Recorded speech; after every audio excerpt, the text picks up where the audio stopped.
In case of fire in the engine room, we need to stop all the fuel oil pump, lube oil pumps in the engine room. So once we press this switch here, ESA1 and this is ESA2, all the lube oil pumps, the list of pumps are here, all these pumps will stop.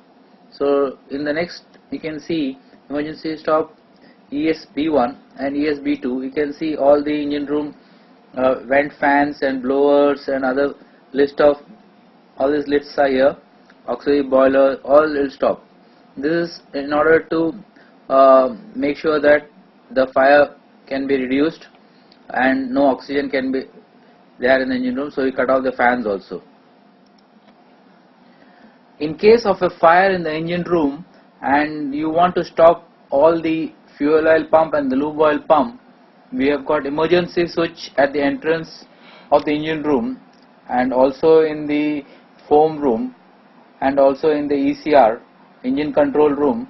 Once you press that stop button, all the breakers for the fuel oil and the lube oil all will trip.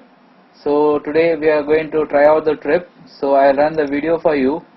So once the trip is pressed, you can see this, all these breakers will go off.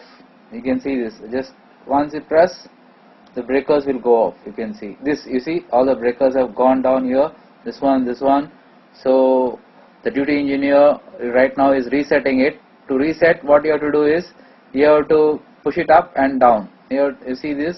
What he is doing, you can push the lever up and then down, up and down, up and down. So this, all the pump has been reset. Now you can start the pump. If you have any doubt regarding this, you can message me.